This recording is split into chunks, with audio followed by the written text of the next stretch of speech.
GDP 관련해서 경제 성장률이라는 개념이 있죠. 게스트 이건 뭔지 감이 오나요? 네, 여기저기서 매번 보는 거라서 익숙하긴 한데 정확히는 모르겠어요. 네, 역시 이런 건 길 교수님이 알려주시는 게 좋겠죠. 길 교수님, 경제 성장률이 뭔가요? 경제 성장률은 뭐 GDP가 작년에 비해서 올해 얼마나 증가했는가 그 비율을 따지는 거죠. 그게 다예요? 간단한. 네, 간단하죠. 경제는 왜 성장해야 되는 거예요? 그냥 살던 대로 살면 안 돼요? 사실 이 질문이 근래 들어서 그런 이야기 하시는 분들이 조금 인터넷 이런 데 있는 것 같아요. 왜 경제가 항상 성장해야만 하느냐. 여기 이 부분에서 저번 거를 잠깐 갔다 와야 될 것 같은데 네. 아까도 말했던 1인당 GDP를 보면 네. 우리가 4만 불이잖아요. 네. 4만 불. 3만 불. 우리나라 3만 불. OECD 집계. 우리는 3만 불. 3만 5천 불로 해. 3만 5천. 우리는 3만 대 초반이거든요, 아직. 저 통계를 한번 확인해봐야 될 것 같아요. 왜? 이제 3만 5천 불라고 얘기를 해도 우리가 저번에 봤을 때 그 소득이 3만 5천 불 이상 받는 사람, 네. 3만 5천 불 이상 받는 사람이 4천만 원 이상 받는 사람 되겠죠. 그쵸. 4천만 원 이상 받는 사람이 굉장히 수가 적어요. 그쵸. 적고, 근데 미국 같은 경우에는 7만 5천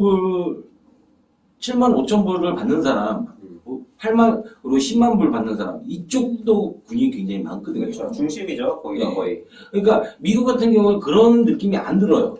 그러니까 1인당 GDP를 딱 보면 뭐 그쪽 부류가 많으니까 그쵸. 거의 맞구나, 숫자가. 맞구나 이렇게 느낌이 느껴지는데 우리나라는 1인당 GDP를 딱 보면 나 그렇게 안 봤는데 그러니까. 이쪽 부류가 훨씬 더 그게 많아지니까 또 1인당 GDP잖아요. 한 가구가 3인 가구이기 때문에 네. 3만 5천 불에다 네. 치면 그러니까요. 거의 모든 가구는 평균 연봉이 1억이 되어야 그쵸. 그게 맞는 거예요. 맞는 거죠. 그러니까 뭔가 1억이라고요, 평균 연봉이. 그래서 GDP에서 얘기하는 1인당 GDP를 볼 때마다 느껴지는 이 괴리감이 좀 큰 사람들이 네.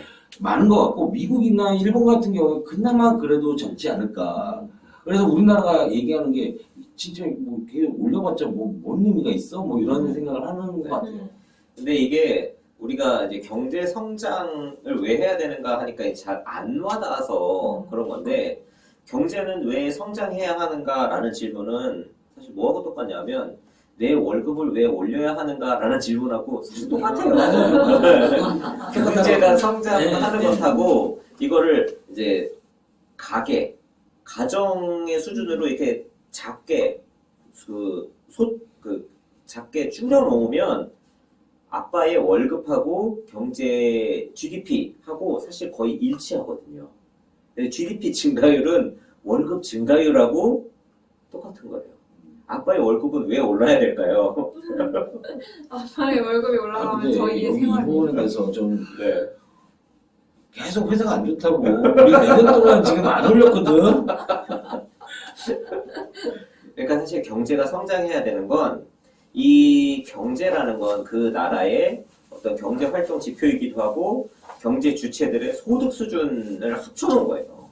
그래서 지금 만약에 대다수의 국민들이 경제 생활 만족하고 지금 소득 수준이 만족하고 큰 문제가 없으면 경제가 크게 성장할 필요가 없어요. 그냥 물가 상승률 정도에다가 인구 증가율 정도 요 정도 수준에서만 성장하면 되는데 만약에 그렇지 않고 대다수의 국민들이 현재 사는 게 너무 힘들고 소득 수준도 너무 현재보다 좀 개선될 필요성이 크다라고 하면 아직도 경제를 성장시켜야 될 여지가 많이 있는 거거든요. 그래서 그 나라에 사는 국민들이 여전히 이 생활 수준이 만족스럽지 못하다라고 하면 그 수준을 높이기 위해서 소득을 높이기 위해서 경제가 성장을 해야 되는 부분이고 이렇게 경제가 성장을 하려면 사실은 양질의 일자리가 무엇보다도 중요하거든요. 그래서 이제 경제 성장을 해야지 어쨌든 그치. 양질의 일자리를 가지고 잘 먹고 잘 살게 된다 이런 거예요. 그래서 지금 한국의 요즘 상황은 어떤가? 아까 GDP 자체보다는 성장률 관점에서 그거를 길 교수님이 얘기하시겠습니다. 자, 여기 이제 한국의 GDP 성장률 추이를 보면 한국하고 중국하고 비교해놓은 그래프가 있고 한국, 미국, 일본, 독일 이렇게 비교해놓은 그래프가 있는데 보면 한국은 1990년대에는 거의 뭐 10% 내외 성장을 하다가 주르르륵 밀려서 2019년에 이제 3%대까지 떨어졌어요. 그러면 다른 선진국들은 중국도 물론 이제 비슷하게 떨어지고 있고 그러면 다른 선진국들은 어떤가 보면 벌써 1990년대서부터 한 2%에서 4% 내외의 성장률로 좀 안정되어 있는 모습이 좀 보여요. 근데 일본 같은 경우에 물론 거의 0%까지 떨어졌다가 조금 다시 올라오는 모습이고 독일은 이제 그거보다 조금 더 높은 수준이고 이렇게만 보면 한국의 경제 성장률이 다른 나라들보다 높이 있으니까 좋은 것처럼 보여지지만 중요한 건 뭐냐 하면 이 GDP 총액, 그러니까 1인당 GDP 총액하고 1인당 GDP가 중요하거든요. 무슨 이야기냐 하면 미국은 현재 성장률이 뭐 한 3% 내외이지만 지금 미국은 거의 1인당 국민소득이 6만 달러예요. 그러면 2% 성장을 한다고 해도 대부분의 그 국민들은 연봉이 한 7천만 원 정도. 2인 가구라고 하면 연봉이 한 1억 5천만 원 정도. 인 그 정도의 일자리가 충분하기 때문에 이 정도 수준이 쭉 유지가 되는 거예요. 근데 독일 같은 경우도 거의 뭐 5만 달러 정도가 되고 1인당 국민소득이 일본도 4만 달러 이상인 거고 근데 한국은 이제 3만 달러가 좀 넘었단 말이에요. 현재 수준에서. 근데 경제 성장률이 지금 미국하고 일본하고 거의 수렴하고 있어요. 벌써. 아직 3만 달러밖에 안 됐는데 아직까지도 미국이나 뭐 일본, 독일 이런 나라를 따라가려면 경제 성장을 더 해서 그 정도 수준까지 빨리 따라가야 되는데도 불구하고 벌써 경제 성장률이 미국이나 일본 이런 선진국과 같은 수준으로 떨어졌다는 건 앞으로 저런 나라들처럼 4만 달러, 5만 달러, 6만 달러 가기가 쉽지 않을 거라는 이야기거든요. 그러니까 물론 다른 나라들도 이미 오래전서부터 3, 4% 유지했으니까 우리나라도 여기서부터 쭉 유지하면 될 수도 있어요. 근데 이 무너지는 추세가 너무 급격하다라는 거예요. 그래서 이 무너지는 이유에 대해서 좀 찾아봐야 된다는 거죠. 왜 경제 성장률이 이렇게 급격하게 떨어지고 있는지. 그리고 지금 사실 우리나라의 경제 성장률이 3%라고 하지만 이건 실질적으로 허수에 가까워요. 왜냐하면 우리나라는 이미 그 물가 성장률이 마이너스예요. 이미 디플레이션 시대에 들어왔어요. 2018년부터. 그러니까 이게 실질 경제 성장률이 지금 뭐 3%라고 나오지만 우리가 물가 상승률이 마이너스 1%, 마이너스 2%가 되기 때문에 이만큼 또 빼야 돼요. 여기에서. 거기에다가 또 뭐가 있냐면 우리나라 그 정부 부채, 그러니까 정부가 빚을 내서 이걸 빚을 쏟아 부어서 경제 성장률을 떠받치는 게 거의 또 한 1% 정도가 돼요. 그러니까 이런 허수들을 빼면 우리나라의 경제 성장률은 실제적으로 성장하고 있는 성장률은 벌써 마이너스에 들어와 있는 그런 수준인 거예요. 그러니까 경제가 성장이 멈추다 못해 이제 쪼그라들기 시작한 거거든요. 물론 여기에는 이제 인구 감소, 인구 이제 멈추는 우리가 최정점이다 보니까 이런 구조적인 문제도 있지만 그것보다 더 심각한 거는 우리나라의 산업 구조가 무언가 예전하고는 다르게 경쟁력을 잃어가고 있는 게 아닌가. 그렇죠. 한쪽에 너무 치우쳐 있는 그렇죠. 면이죠. 그러니까 뭐 삼성이나 현대차 빼고는 거의 대부분의 기업들 LG도 껴줘요. LG, SK. 그러니까 특히 이제 몇 년 전서부터 조선이라든지 철강, 해운 이런 업체들이 우르르 파산하고 있잖아요. 네. 특히 뭐 조선하고 해운 이런 것들은 굉장히 그래도 경쟁력을 갖고 있다라고 평가받던 업종이었는데 이게 확 무너지면서 무언가 한국 경제를 받치고 있던 한 축이 크게 무너진 것 같은 느낌이거든요. 근데 이렇게 세계적으로 경쟁력을 그나마 가지고 있던 산업들이 무너지게 되면 이런 산업들이 굉장히 양질의 일자리를 가지고 있던 산업인데 이런 게 무너지면 이 잠재 성장률에 타격을 입을 수밖에 없게 되고 소득이 감소할 수밖에 없어요. 그러니까 한국 같은 경우에는 지금 GDP 성장률 추이를 보게 되면 급격히 감소하고 있고 최근에 와서는 마이너스 성장을 하고 있기 때문에 굉장히 구조적으로 문제가 큰데 이 부분에 대해서 지금 코로나 상황에서 경제를 선방했다 이런 식으로 좀 포장을 하고 있는 건 큰 문제를 보지 못하고 작은 어떤 기쁨에 너무 취해 있는 게 아닌가라는 좀 우려가 들고, 그러면 이제 중요한 거는 이렇게 경제 성장이 멈추고 있는데 이거를 어떻게 그러면 다시 성장시킬 것인가, 소득을 어떻게 높일 것인가, 이런 부분에 대해서 이야기를 해야 되잖아요. 근데 양질의 일자리 얘기에서 좀 얘기를 해야 게 네. 양질의 일자리가 3차 산업은 아니잖아요. 그거는 무슨 뭐 몇 차 산업 이거에 상관이 없어요. 그렇잖아요. 네. 그러니까 양질의 1차 산업이 몇 차 산업인 게 상관이 없는 거잖아요. 그렇죠. 없는 거고. 그렇죠. 1차 산업에서 더 많이 벌면 그럴 수도 있죠. 1차 산업에서 네, 맞아요. 하는 게 맞는 거고 네. 2차 산업에서 더 많이 벌면 2차 산업에서 하는 거죠. 그렇죠. 그러니까 우리나라가 3차 산업을 계속 육성을 해야 된다라고 얘기하면서 얘기하는 게 관광을 늘려야 된다, 뭐 문화를 뭐 수출해야 된다, 이런 얘기를 계속 하고 있는 거잖아요. 그럼 뭐 요즘 문화가 많이 됐다라고 얘기를 하는데 여기서 보면 근데 이 팬데믹 시대에 지금 와서 얘기를 해보면 어차피 우리나라가 제조업이 없었다라면 다른 나라들처럼 굉장히 어려운 시기가 오지 않았을까라는 얘기를 하고, 네. 그러니까 불과 2019년도에도 우리나라는 제조업을 좀 벗어나야 된다는 얘기를 계속 했었잖아요. 네. 근데 그렇게 이야기하는 이유가 있어요. 왜냐하면 1차 산업에 비해서는 2차 산업이, 2차 산업에 비해서는 3차 산업이 부가가치율이 높아요. 그러니까 들어가는 투자 대비 이 수익이 큰 거예요. 그러니까 선진국이면 선진국으로 갈수록 서비스업의 비중이 높아요. 왜냐하면 서비스업이 부가가치율이 높기 때문에. 근데 서비스업이 부가가치율이 높다라는 그거는 어차피 원가 구조의 계산 방식에 따라서 달라질 거라고 봐요. 근데 저 같은 경우에는 현장에 있으면서 느끼는 거는, 자, 아이폰이나 삼성 갤럭시 S20 뭐 이런 것들이 그 가격이 돼야 되는 것이 말이 맞느냐? 라는 생각을 많이 해요. 무슨 핸드폰 하나 200만 원, 300만 원 해야 되느냐? 하잖아요. 그러니까 여기서 얘기하고 싶은 게 뭐냐면, 네. 자, 200만 원, 300만 원을 해도 팔리는 그런 제품들이라는 거죠. 네. 그 원가라는 부분을 다시 계산해 보면, 원가는 어차피 저가형 핸드폰을 만들거나 고가형 핸드폰을 만들 때 그게 크게 차이 나진 않아요. 네. 몇백만 원씩 차이 나진 않아요. 근데 이 지금 현재 저가형 핸드폰을 만들던 우리나라의 어떤 그런 구조, 이 과거에 그런 구조였잖아요. 그러니까 우리나라는 싼 제품을 만들어야 된다. 가격 경쟁력이 진짜 낮은 제품들, 네.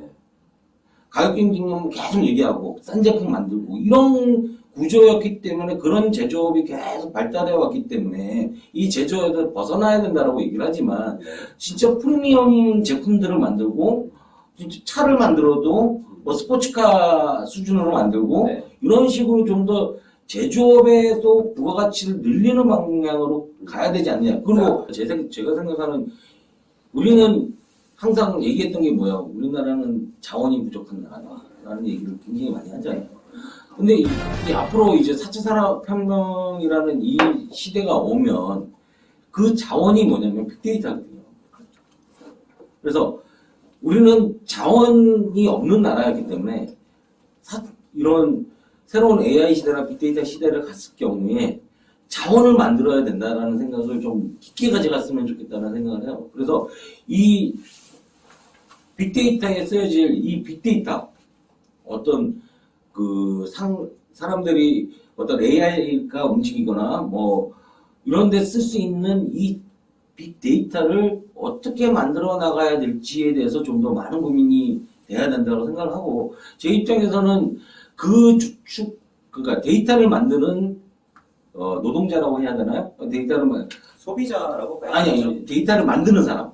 그러니까 데이터를 가공하는 사람이겠죠. 가공하는 사람은 어차피 어플리케이션들 다 할 거예요. 그러니까 가공하는 것은 많은 사람들이 배우고 있어요. 젊은 애들도 해도 되고. 근데 이 원소스 데이터를 만드는 것은 아무리 배워도 될 수가 있는 게 아니라고 봐요. 그러니까 이 스마트 팩토리를 만들기 위해서 여러 경우가 수가 있고, 거기에 많은 자료들, 그러니까 원자재가 되는 그런 부분들은 제가 보기에는 지금까지 경제에 참여했던 50대 이상의 60대 분들의 그 노하우를 빅데이터화하는 게 가장 큰 데이터라고 저는 봐요. 그러니까 지금까지 경제 생활을 해왔고 지금까지 그 사람들 속에 있는 그 어떤 경험치들을 모아놓는 것이 가장 중요한 자원이다라고 생각을 하거든요. 그것을 어떻게 할 것인가를 좀 더 깊이 생각을 하고 미래를 준비를 해야 된다고 생각을 하고 수십 년간의 삽질의 노하우를. 그렇죠. 삽질의 노하우가 있어야 된다는 근데 요새 와서 이제 또 하나의 그 뭐라 그럴까 예전하고 이제 패러다임이 좀 바뀐 건데 예전에는 나이가 든 사람이 이제 베테랑이었죠. 근데 네. 최근에는 경제가 너무 빠르게 바뀌고 패러다임이 너무 빠르게 변하다 보니까 예전에 알고 있던 그 지식은 이제 사용할 수가 없는 거예요. 그렇죠. 그런 경우가 종종 있긴 한데 그 와중에도 자기의 그 경험치를 계속 업그레이드 해온 사람들이 있어요. 그렇죠. 나 같은 사람. 자기 필요한 시간인가요?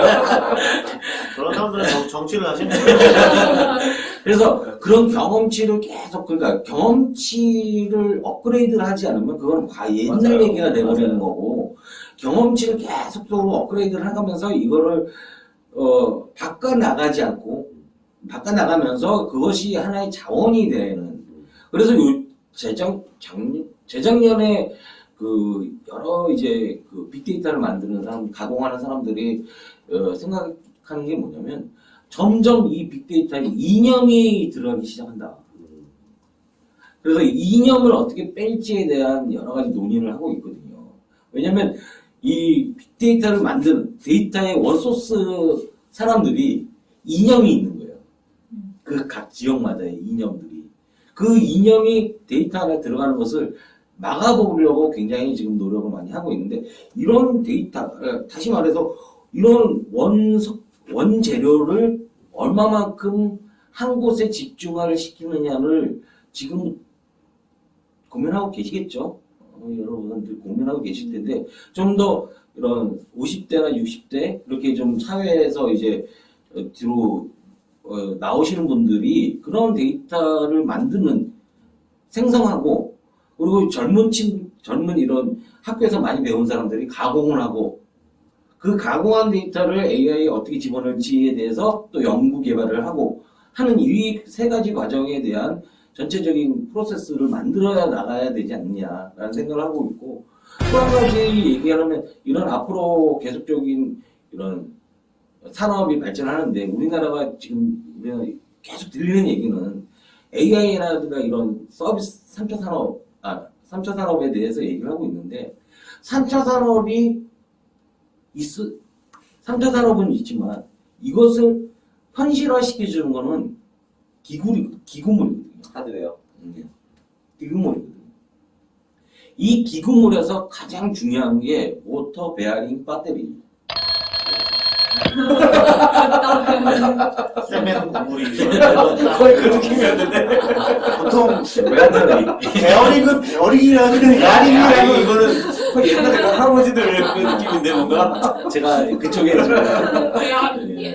근데 이쪽 분야에 대해서 굉장히 그 앞으로 우리나라가 발전해야 될 상황이 굉장히 많다고 그렇죠. 사실 뭐 로봇이나 드론 이런 것들 또 전기 자동차도 사실 모터가 소부장상.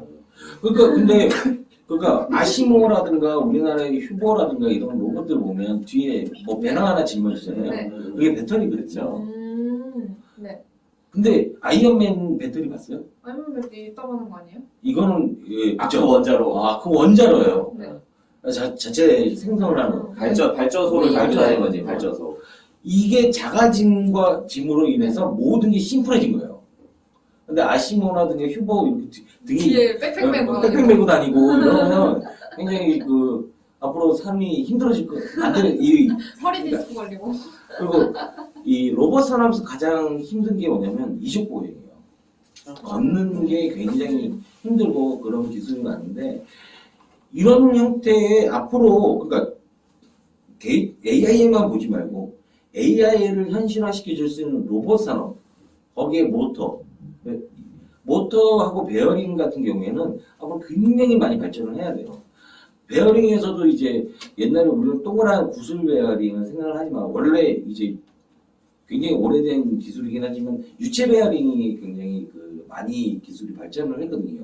유체 베어링 같은 경우에는 이제 소음이라든가 이제 손실 뭐죠? 예.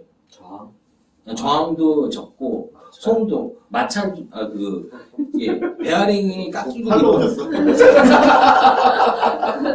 카탈로그를 내놓고 파세요. 갑자기 모터 빠세.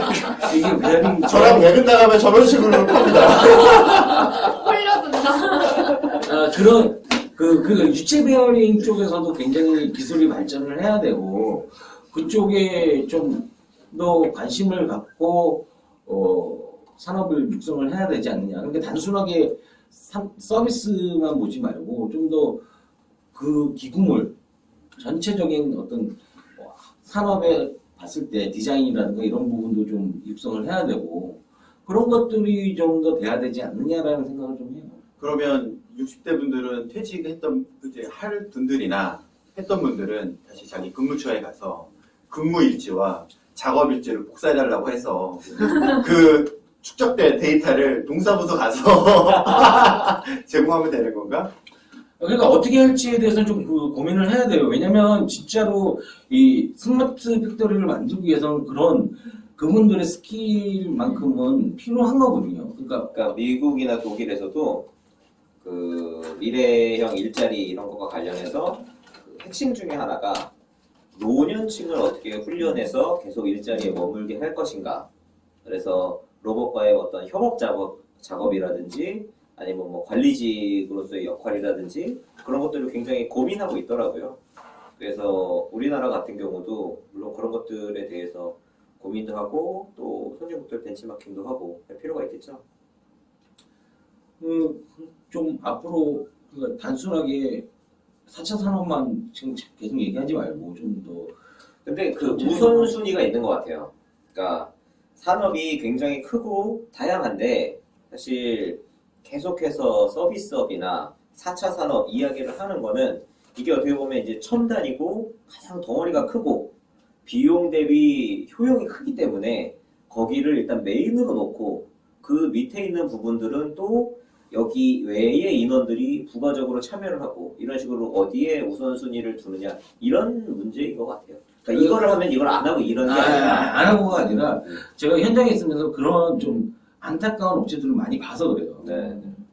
그러니까 이 업체들이 좀 더 투자를 해서 좀 더 성장을 해서 우리나라에 좀 기반을 만들어줬으면 하는 하드웨어 업체들이 굉장히 많은데 그 업체들이 자금난에 허덕이고 그리고 이제 기술 발전을 하기 위해서 자기네들이 투자하는데 좀 더 어려움이 많고 이런 것들을 너무 많이 보기 때문에 네. 그 사람들이 소외되는 거 아닌가라는 생각도 좀 많이 하는 편이에요. 그러니까 그 사람들이 어떻게 성장을 해서 좀 더 우리나라에 진짜 LG 삼성만 있는 게 아니라는 것을 좀 더 봐야 되지 않느냐라는 생각을 합니다.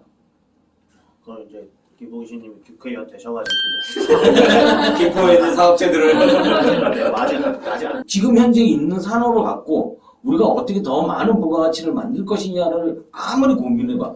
그거는 올라가봤자 5% 정도밖에 안 될 거예요. 새로운 산업은 그럼 누가 만드나요? 그건 민간에서 해야 될 영역이긴 하죠. 해야 될 영역이긴 한데 여기서 제가 방금 전에 질문하신 의도는 알 것 같은데 여기서 좀 더 투자하시는 분들이 좀 더 생각을 넓게 가질 필요가 있다고 생각을 해요. 가장 개발하시는 분들이 가장 어려웠다라고 얘기하는 예전에 얘기들을 들어보면 제가 신제품을 제가 개발을 했어. 근데 투자를 받으려고 하면 이거 외국에서도 하는 거예요. 그렇죠. 해외 사례, 선진 사례 뭐 이거 외국에는 얼마나 팔린대요? 신제품이라고. 새로운 제품이라고. 전혀 그러니까 근거가 없는 어떤 그런 새로운 제품, 과거에 없었던 새로운 제품을 만들어내는 것에 대해서 굉장히 배타적인 생각을 갖고 그거 되겠어? 라는 이 시각의 투자자들이 너무 많다 보니까 새로운 산업이 성장할 수 없었던 거예요. 근데 그게 또 이제 바꿔놓고 보면 한국은 사실 인구도 작고 물론 이제 우리가 볼 때 부자가 많지만 미국이나 선진국들이 부자가 적잖아요. 그러니까 이런 나라에서는 투자를 하려면 굉장히 조심해야 돼요. 왜냐면 한 방에 훅 가거든. 근데 미국 같은 데들은 워낙 투자자들도 많고 투자 자금이 많다 보니까 그 우리나라 같은 데서는 투자 받을 수 없는 투자 안도, 굉장히 리스크가 큰 투자 안도 투자를 상대적으로 쉽게 받을 수가 있고, 그러다 보니까 그런 안들이 이제 성공했을 때 수익도 굉장히 커지고, 그러니까 우리나라에 비해서는 일종의 미국은 좀 부잣집 아들인 거지. 우리나라는 흑수저, 저기 금수저. 근데 이제 흑수저들이 성공할 수 있는 방법은 걔네 금수저들이 갖고 있는 거 따라가면 못해요. 그렇죠. 맞아요. 그러니까 우리가 자꾸 미국에서 하는 것처럼 한국에서도 해주세요라고 하면 그건 한국에서 할 수 없는 방법인 거예요. 그렇죠. 그러니까 한국은 박박해야 돼. 흑수저들은 박박해야 돼. 그러니까 박박 길 수 있는 그런 새로운 산업들을 다시 생각을 해봐야 되지 않느냐 앞으로. 그런 것을 생각하지 않고 현재 있는 걔네들은 어차피 정해져 있는 거잖아요. 정해져 있는 거니까. 근데 이제 사실 그 산업을 키운다라는 건 뭐 나라에서 무슨 산업 선정하고 이게 사실 산업을 키우는 게 아니라 건 아니죠. 젊은 사람들이나 어떤 뜻이나 아이디어를 가지고 있는 사람들이 도전할 수 있고 그 도전한 것에 대한 어떤 보상을 받을 수 있는 체계를 만들어주면 사람들이 도전을 하거든요. 근데 지금은 사실 무언가 사업을 해서 성공할 수 있는 여건이 굉장히 어렵잖아요. 그러니까 젊은 사람들도 부동산 투자합니다. 젊은 사람들도 이번에 3, 40가 주식 투자하고. 부동산 가장 많이 샀다고요. 그러니까 이런 구조에서는 새로운 산업이나 새로운 기업이나 이런 게 나올 수 없어요. 그러니까 사람들이 왜 부동산이나 주식으로 달려드는지 원인을 파악하고 그러면 이렇게 주식이나 부동산에 목매지 않아도 성공할 수 있고 돈 벌 수 있고 하는 길들을 열어줘야 그러니까 부동산을 목조를 게 아니라 부동산 말고도 더 보람을 느끼면서 돈을 벌 수 있는 그런 기회들이 있다라는 걸 보여주고 그런 길을 열어줘야만 사실 이게 길이 바뀌는데 근데 이게 여기서 중요한 부분이 뭐냐면 네. 가장 이 새로운 산업이라든가 어떤 젊은이들이 새로운 어떤 뭐 신 아이디어가 생기고 막 사업을 창출하겠고 뭐 진짜 해보겠다라고 막 하고 이런 게 가장 최대의 적이 누군지 아세요? 누구요? 부모예요. 이렇게 아, 특집을 또 하시고. 교육이 아니라 진짜 부모예요. 그러니까 부모 자체도 막는 거예요, 가로막는. 그렇지 그런 경우가 좀 좋은 직장 가가지고 그냥 월급 받으라고 안전하게, 공무원 되고 공무원이 가장 안전하다고 공무원 시키고. 응. 그러니까 산업 자체의 가장 그 저해 요인 중에 하나가 부모일 수도 있다는 거예요. 그러니까 저 같은 경우에도 맨 처음에 그 24살 때 사업한다라고 했을 때 뚜둥 맞았거든요. 슬픈 얘기. 그래서 교육을 바꿔야 돼. 대학을 없애고. 대학이 없어봐 그런 소리 하나. 그러니까 진짜로 이게 웃고 넘길 일이 아니라 우리 부모 세대들 지금 기성세대들이 진짜 마음을 고쳐 먹어야 돼요. 애들을 공무원으로 그런 식으로 애들을 가둬놔 버리면 안 된다라고 생각을 해야 돼요. 근데 이게 그 사실 각 개인들은 현재 상황에서 최선을 다하는 거거든요.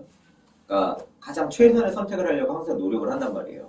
근데 부모들이 봤을 때 자신들의 경험에서 어쨌든 이래나 저래나 해도 공무원이 최고인 거고 젊은이들 입장에서도 각 개인한테는 그게 최고지 사실. 그러니까 공무원이 왜 최고인 거는 좀 고민을 해보면 딱 알아요. 최고가 아니다라는 것은 알아요, 본인 스스로. 아니 요새 젊은이들은 공무원 좋아하죠. 아니, 좋아하는 게 아니에요. 대안이 없으니까. 그런 대안이 거야. 없으니까 그걸 하는 거지. 그러니까 최선의 선택을 하는 거예요. 대안을 만들어 주려고 20%에 하는 그치. 거잖아요. 그게 중요해. 빨리 갑시다 술 먹으러. 한국이 계속 성장하고 양질의 일자리를 만들고 혁신을 해가려면 어떻게 해야 될 것 같아요? 시민주도 정치 물갈이 이순신 프로젝트가 성공해야 합니다. 자동이네요. 여러분이었습니다. 대단히 감사합니다. 그리고